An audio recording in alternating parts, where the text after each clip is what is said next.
So, good afternoon. Let's start the session. Welcome all of you on behalf of GISPP session. And today we are going to close our CISSP series. And today is the last domain of CISSP, which is domain number 8, software development security. My name is Muhammad Ahmad, and you are watching this session via Zoom. And please check your video is off and you are able to hear me, and if you are not able to hear me, just give me message over the chat box, and we will check it if it is muted or not.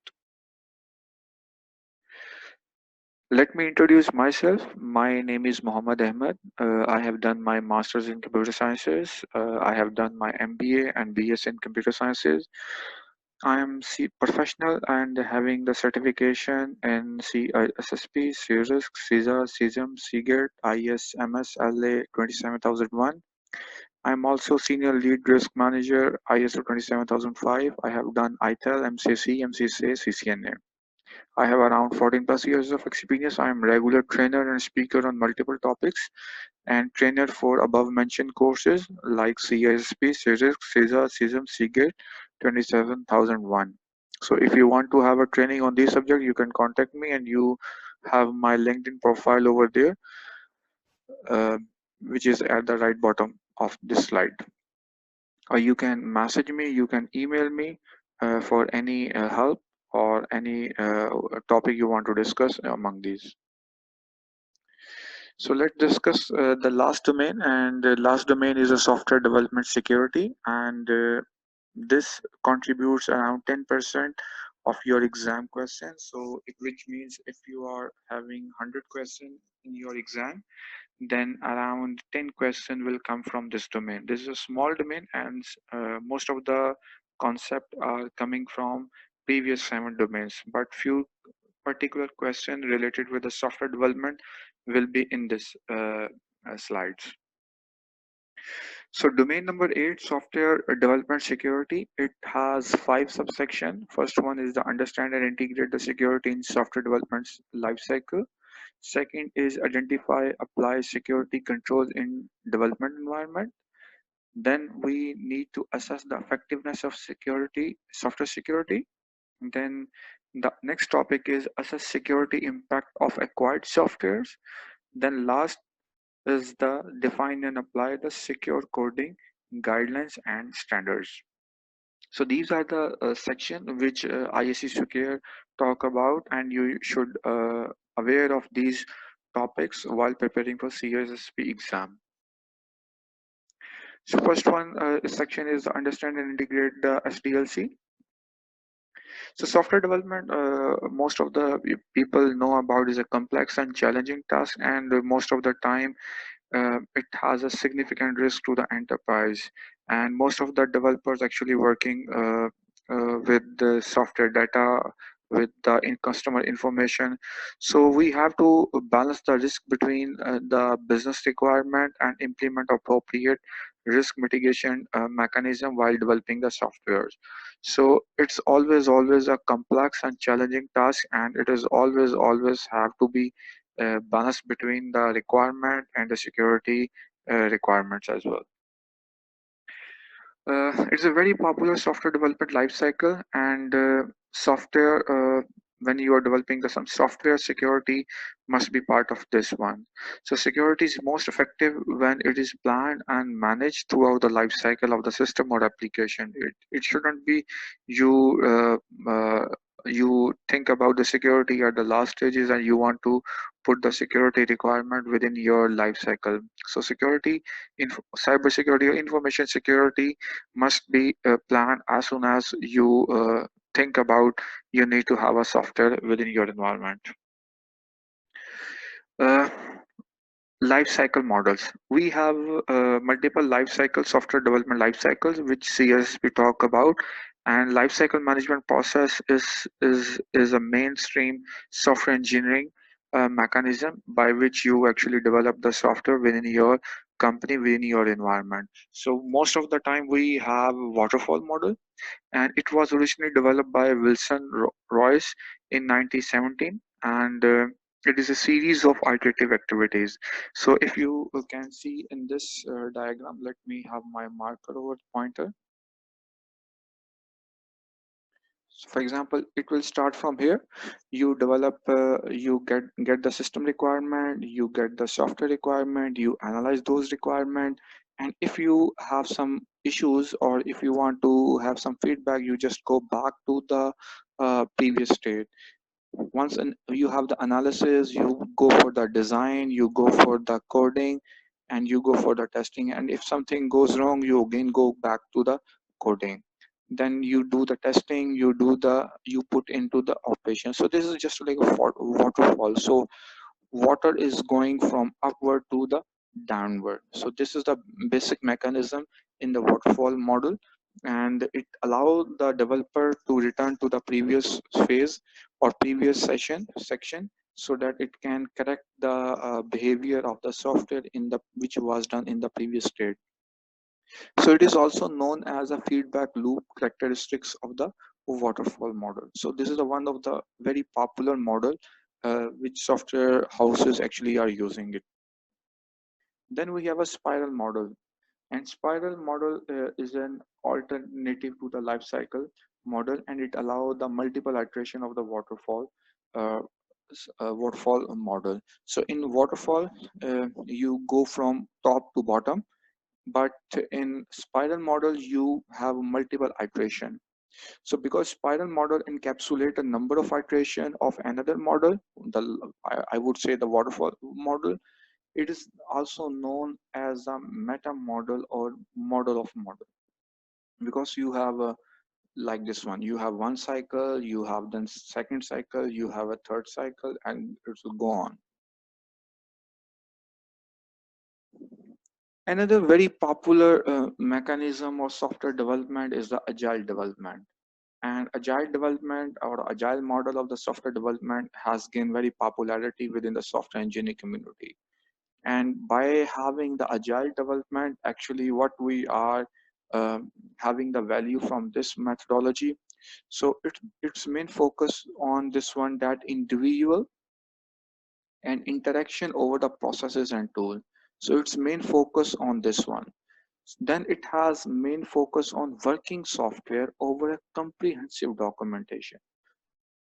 For example, in agile development, your focus will be to develop a working model of the software and less documentation. Then its main focus is on the customer collaboration over the contract negotiation. So you want to have a more interaction with the customer. Its main focus is on responding to the change over the following path. So it is not just like you have to go with the top to down like waterfall. You have a multiple iteration, we call a sprint. So you need to respond to the multiple requirement of the customer and respond as soon as much as possible. Another maturity model that CSSP talk about is the CMM model. So CMM model describes the principle and practices underlying the software process maturity. So it is intended to help the software organization to improve the maturity and the quality of their software processes, and by implementing and evaluating the path from ad hoc or cohortic process to the mature disciplined software processes. So CMMI talk about the 5 level. First one is the initial, in which you have process is unpredictable, poorly controlled, etc. Then the level 2 is there. It is more mature than the level 1. So processes are characterized for the specific project, and organization is often reactive. Then we have a next level, which is a defined level. So defined level is more good as compared to the level 2, and the project tailored their processes from the organization development methodologies. So whatever you have the methodology, it will tailor to the specific project. Then we have the level number 4, in which the processes are measured, controlled, and very good processes are there. Then we have the level 5, which is the optimizing focus on the improvement. So you have a repeatable processes, and you are going to improve and optimize those processes on the regular basis. Then another approach comes here in is the DevOps approach. So DevOps approach seeks to resolve the issues between three functions, which is one is uh, software development, the other one is operations, and the third one is quality assurance. So it will have like this one. This is the DevOps approach. So the DevOps is a combination of development and operation, and it is the concept is to have the merger of all three functions, so that these are the closely aligned, and we can do the agile development. So we can quickly develop, we can do it quickly test, and we can quickly deploy the software changes. So this is the basic approach in the DevOps approach. Then the second section comes in, which is to identify and apply the security controls in the development environment. And most of the concept I told you is the repetitive from the previous domain. So let's have a quick view. So in software development, security should be considered at every stage, as I discussed before, and in the every cycle or every part of the software. So programmer most of the time try to build a good security in every application, but there is always room for the improvement. So it is much easier, as I said before, that you put the security when you are building the system rather than adding the security in the existing system. So one of the major concept in the software development is the assurance. So what's the assurance is? Assurance is to ensure that security control mechanism built into the new application is properly implemented, and it has been applied throughout the life cycle of the system. So assurance procedures are simply formalized processes, and in which by the life cycle of the software development is being assured that every step has been followed and the security was being practiced during the software development. So how we can ensure that we have the assurance with us? So how we can ensure that we can avoid and mitigate the system failure? So there are multiple mechanisms depending upon the software, the type of the software we are developing. One and foremost important is the input validation. So as the user interact with the software, they must provide some form of the input. So the software developers must verify that the values provided by the user match the expectation of the software before doing anything. By using this, we can restrict, like you have to enter the digits, you have to enter the alphabets, etc. So the second part is authentication and session management. This one. So many application, particularly web application, requires the user to authenticate prior to the accessing the sensitive information. So it is very important that you authenticate and you do the session management properly. Just like if you have ever browsed your banking internet application, so if you have one session, you cannot open the other tab of the same session. It is a security reason that it has managed the sessions, and users are being authenticated before they access the application. So error handling is the next one. So developer also have to love to have a detailed error logs because they want to debug it. So these error log will have in-depth information of what went wrong. So it is very important that you encapsulate those error messages, and you are not displaying error message to the end user so that it can get some technical information, and probably if the person is hacker, he can do something wrong with your software. So it is important that you actually implement proper error handling mechanism. Then the concept comes is a code repositories. So code repositories provide us several important functions. It is like just central storage point for the developers to place their source code. So in addition, the code repository like GitHub, Bitbucket, SourceForge, they also provide some bug tracking, web hosting, release management, communication, and etc. If your environment do not have such kind of mechanism, you can check the GitHub, Bitbucket, etc. Another important aspect in the software development, you must have a proper service level agreement. So it is very important and increasing popular way to ensure that organization providing the services to internal and external customer in an appropriate manner and agree terms and conditions. So what's the most important thing in the service level agreement? You must have some documented system uptime. You must have maximum number of consecutive downtimes. So you must mention the peak load average, load responsibility for diagnosis. You must mention the failover time. So these are minimum set of the items I would say that should be mentioned within the SLA, so that whenever you are receiving or you are providing the services, you are expecting that this services I as a service provider you will provide, or as a receiver you will get the services from the service provider.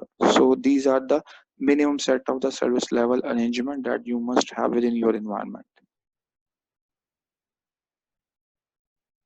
Then the concept comes in the maintaining the security. So maintaining the security of the software is all about the trade-off between the user friendliness and functionality.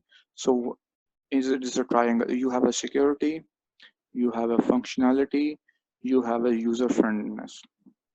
So if you want to increase it security, you will have to manage the user friendliness and the functionality. So you have to have a balance between all these triangle parameters that you will manage accordingly. If you want to have more functionality, you may have to compromise on the user friendliness. And if you want to have more security, you might have to have a compromise on the functionality. Another concept in the CISSP in domain number 8 comes in the database management. So database management, because all information is under the databases. So we have two types of database mechanism. One is called hierarchical database, this one, and other one is called a distributed database. In hierarchical database, we combine multiple records and fields, and they are related in the just like a logical tree structure. In tree, we have a main branch, we have then sub branches, we have then leaf. So the result is the one-to-many data model. This is the model. So where each node may have 0, 1, or many child, but they have only one parent. That is a concept of the hierarchical database. Then we have the relationship database, which is most of the time we call RDBMS, Relationship Database Management System. So in a relational database, it consists of the flat two-dimensional tables. The tables concept comes here, which has actually rows, which has actually columns. So the main building block of the relational database would be the table, and each table have a set of, I would say, the rows, records, etc. Each table contains a number of the attributes of the field, like age, like your gender, your date of birth, etc. Each attribute correspond to the column. So whatever I am talking about will have a column, like your postal code, your first name, your last name, your city. These are all attributes. So the number of the rows in the table is referred to as a cardinality of the cardinality or the degree of cardinality of the table, and the number of the column is called a degree. So degree is the attributes like your gender, your date of birth, your first name, your these. It's called a degree. So the number of records within the table is called the cardinality. So you have to differentiate between the cardinality and the degree of the table. So few concepts come here is the candidate key. So what's the candidate key? So candidate key is a subset of the attribute that can be used uniquely to identify the record in the table, and record is a cardinality because it's a record. So no two records will have the same table in the same table. So because this is uniquely identified, so two table will not have the same key. So then the concept comes as the primary key. So primary key is selected from the set of the candidates key for a table to be used to be uniquely identify the records in the table. So each table has one primary key selected by the database designer from the set of candidate keys. So we have a bulk of the candidate key, and the database developer will pick one key that will function as a primary key. Then we have a foreign key. The foreign key is used to enforce the relationship between the two tables. It's also called as a referential integrity. So referential integrity ensures that one table contains a foreign key and it corresponds to the still existing primary key. So it will have a one-to-many relationship probably. So foreign key can be repeated, but primary key will uniquely identify the row of the table. Then the concept comes in about the database transactions. So all database transactions have a 4 required characteristics, which is called the ACID, and A stand for atomicity, C stand for the consistency, and I stand for the isolation, and D stand for the durability. So atomicity mean all or nothing, if the transaction will be completed in the full or not. Consistency mean the transaction will left the database in a consistent state. Isolation means the transaction will not impact or affect the other rest of the information or database. Durability means that transaction will be stored, will be safe in the database that can be retrievable later in the session. So the ACID mechanism should be within your database management.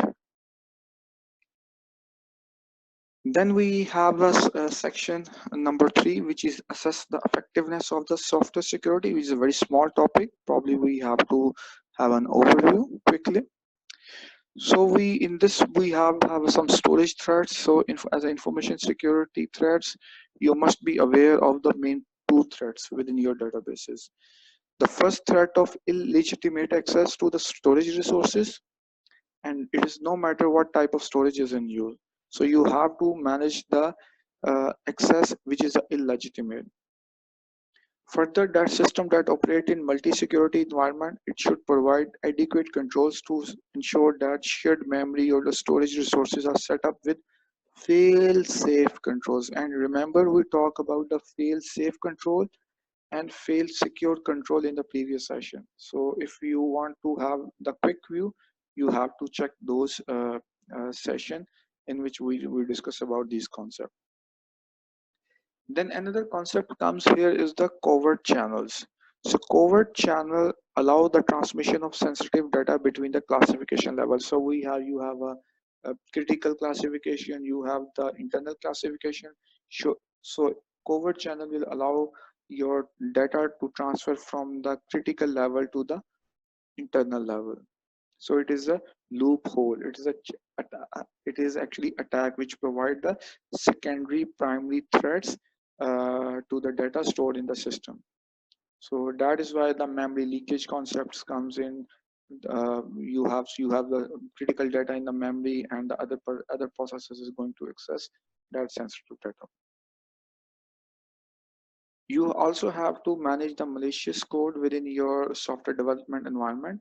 So malicious code object include a broad range of programmed computer security threat that exploit actually various network operating systems, software, and the physical security vulnerabilities to spread the malicious payload to the computer. So when it will blast itself to have the access to the attacker or to malfunction the software.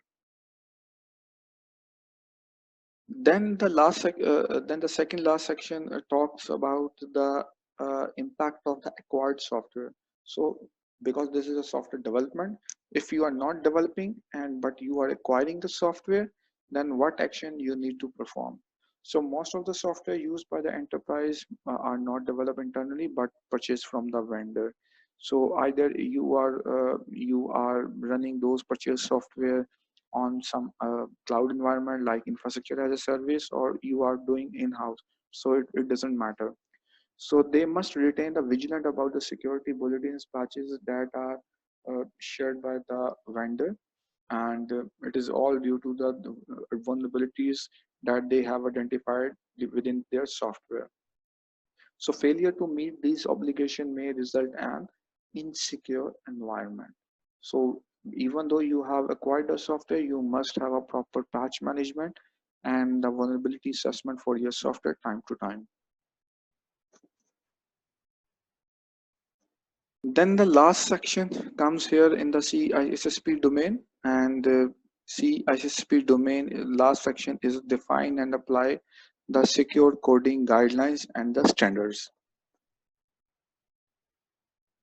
In this one, we have the application programming interface, also known as the APIs, and most of the organization offer some kind of APIs to their developers, to their vendors, etc.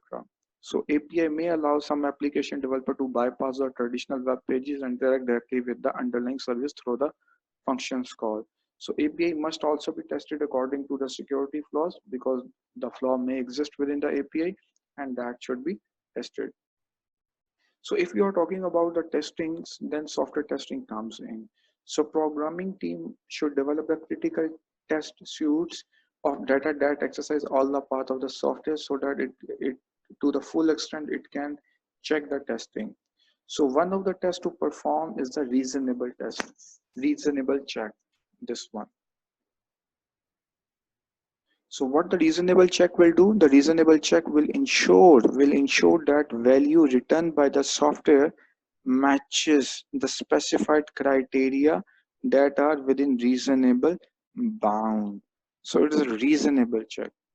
So when testing the software, you should apply the same rule of the separation of duties that you do for other aspect of your organization. So one of the test would be the reasonableness test. Another testing mechanisms comes in, it is the same like we discussed in the penetration testing. It is called the white box testing, the other one is called the black box testing, and third one is called the gray box testing. So black box testing is examine the internal logic structure and step through the code line by line. This is a white box testing. Black box mean testing is as a user perspective. So because user do not have access to the code, it will do as a simple user, and all the functionality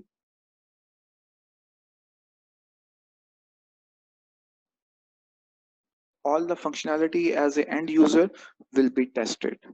So this is the black box testing. Then we have a gray box testing, and the gray box testing combines the two approaches, and it is popular for the software validation. And in this approach, the tester examines the software from the user perspective, analyze the input, uh, and also analyze the output of the tool.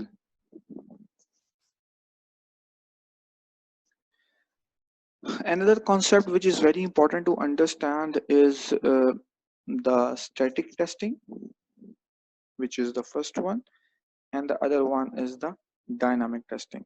So static testing evaluates the security of the software without running it, and by analyzing either the source code or the compiled application. So static testing also involves the use of automated tools designed to detect the common security flaws such as the buffer overflow. But it's a different from the dynamic testing. So dynamic testing actually evaluates the security of the software in the runtime environment. So to have a dynamic testing, you have to execute the application. So it will not happen that you are not running the application and you are doing a dynamic testing. For the dynamic testing, you have to execute, you have to run the code. So you have to understand that you have to differentiate between the dynamic testing and the static testing.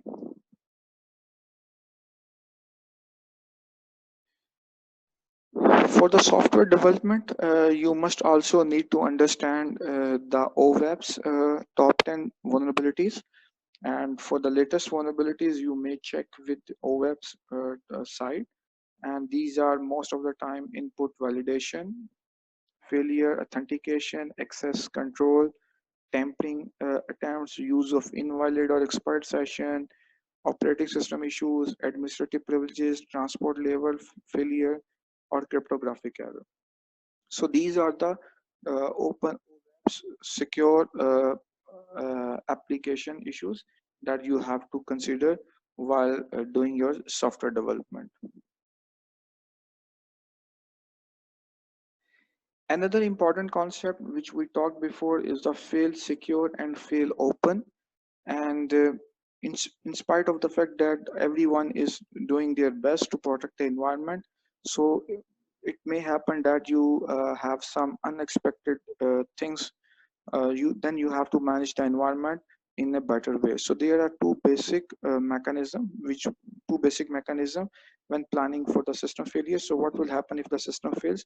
So one is the fail secure failure. So fail secure failures put the system into high level of security and possibly even disable the entire, and until the administrator comes in, diagnose the problem and restore the system to the normal operation. So if the system is failed, services will be stopped and the system will remain in a secure state.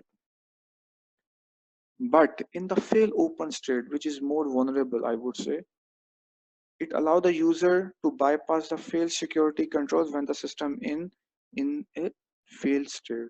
It is just like that you want to have more availability of your environment, and if your product or control is failed, you will allow the services to go as it is. So no checking, no etc. So it will go as it is. So it's all depend upon your appetite. So how you are going to manage within your environment. So this is all about from the domain 8, and by this we have concluded our CISSP webinar series, and probably you have all attended all our 8 domains webinars, and if you have skipped any of the domain, you can go to GISPP YouTube channel and you will find the recording of all the session. So by this, if you wanted to have a detailed boot camp within your environment or via Zoom in the detailed session, then we have upcoming session on November 2 to November 16, which is a weekend session. And if you or your friends are interested in the CSSP or other trainings like CISA, CISM, CGEIT, CRISC, ITIL, you can contact in the following email address, and we will have a session as per your requirement. So hope you have learned a lot in the CISSP, and while viewing this video, remember that CISSP exam is adaptive exam, and you will find 100 to 150 questions in your environment in your exam, and it is adaptive exam, and it will vary as you proceed within your examination. So just have a quick overview how the system will function. So this was the overview, that this was a domain 1. You will, if you are getting the 100 question, you will have 15 questions from here, 10 questions for example asset security, 13 questions from the security architecture and engineering, 14 questions for communication and network security, 13 questions from identity and access management, 12 questions from the security assessment and testing, 13 questions from the security operation, and 10 questions from the software development security. So even though you have attended these webinars, don't forget you read about the books which I mentioned in my first introductory webinar of the CSSP. Just have a look and prepare for yourself for all domains. Read the books twice, attend the webinar, and if you still think that you need some detailed session, contact any of the service training provider, have a detailed session, clear your any ambiguity, attempt the test question, attempt again the test question, and then enroll yourself for the exam and prepare for the exam, and hopefully you will succeed in your exam, but you must have at least ample experience within all the domains at least, and have a clear concept. So there is no some sort of selection of the of or the question or the dumps available. So you need to prepare yourself very effectively, and you should be prepare yourself for the exam, which is very highly regarded examination in the information security. So if you have any question, you can type, or you can ask your question. So it's open discussion now. So if you have any question, you can ask now, or we can conclude shortly. Any question? Assalamualaikum. Yes, yes. Assalamualaikum. Islam. Uh, I want to ask about basics of SIPs, as I am information security researcher and I am doing my master's from in information security from NUST. I would like to know which certifications are better for me in pursuing my career in cybersecurity. From where I should start. So basically, it's all depend upon your choice. Yeah, if either you are working for the operation stuff, then most of the time people prefer to have some sort of the CEH in which they learn about the security, they learn about the practices. But if you have some basic understanding of the question, then probably I would say the CEH would be your first choice. Then if you have the security, CompTIA Security Plus would be your first choice.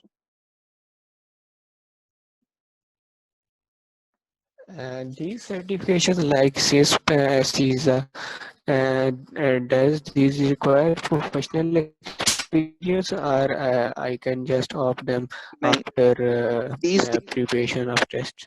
these require around 5 years of experience. That is why asked you we go for the CompTIA Security Plus. And for any detailed session, you can ask me. I will give you the advice over the email. So any other question? Because we have around 1 minute left to conclude the session. It will be disconnected otherwise.